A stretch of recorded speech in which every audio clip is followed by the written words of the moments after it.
Warahmatullahi wabarakatuh. Perkenalkan, nama saya Muhammad Rehano Pratma dengan NIM 1212060081, Prodi Pendidikan Biologi kelas 1B kelompok 12. Jadi tujuan saya membuat video ini adalah untuk memenuhi tugas tantangan analisis sosial. Tugasnya berupa membuat esai bertemakan lingkungan. Jadi di sini saya akan langsung saja mempresentasikan hasil esai saya. Jadi esai yang saya buat itu berjudul Masalah Lingkungan di Wilayah Padat Penduduk. Lingkungan sendiri adalah sebuah ruang yang di dalamnya terdapat manusia, makhluk hidup lainnya seperti hewan dan tumbuhan juga. Di dalamnya juga terdapat sumber daya yang berupa udara, tanah, air, dan lain sebagainya. Jadi lingkungan itu sangat mempengaruhi kesejahteraan makhluk hidup yang ada di lingkungan tersebut.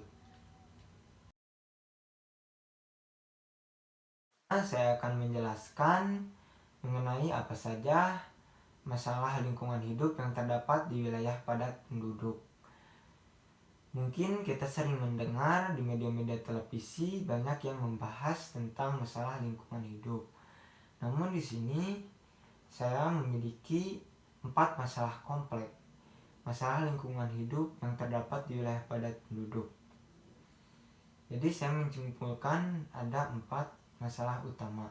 Yang pertama mengenai kepadatan populasi. Yang kedua tentang populasi. Yang ketiga tentang pembuangan limbah.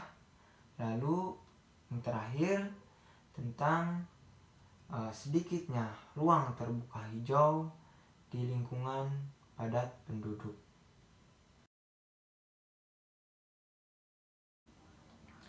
Setelah sebelumnya saya memaparkan 4 masalah utama lingkungan hidup di wilayah padat penduduk, selanjutnya saya akan memberikan solusi-solusi untuk masalah-masalah tersebut.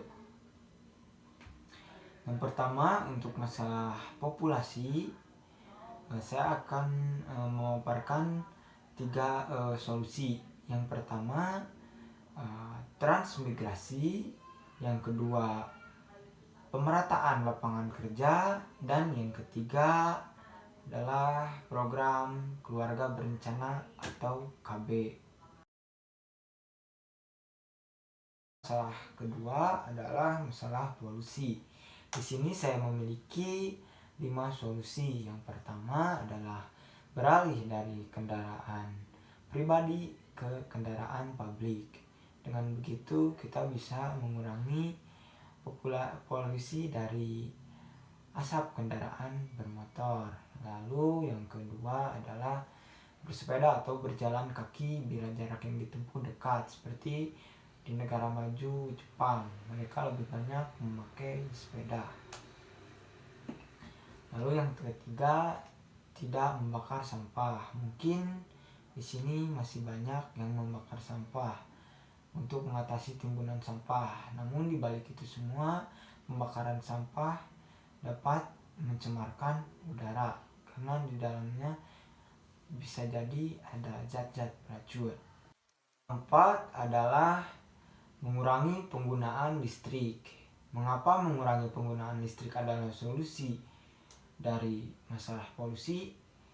Karena pembangkit listrik di Indonesia berbahan bakar minyak tanah atau batu bara. Nah, dari hasil pembakaran itu menghasilkan asap ataupun polusi udara.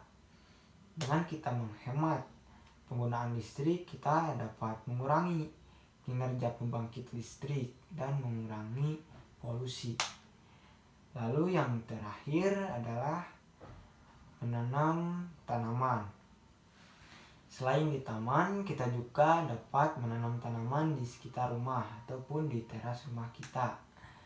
Dengan kita melakukan penanaman atau program Go Green diharapkan dapat memperbaiki masalah polusi ini.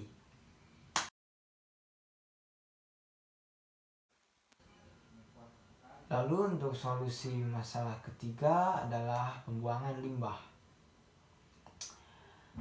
Untuk pembuangan limbah ini caranya dengan mengedukasi kepada pemilik industri tersebut agar dapat mengelola limbahnya sehingga tidak berbahaya bagi lingkungan.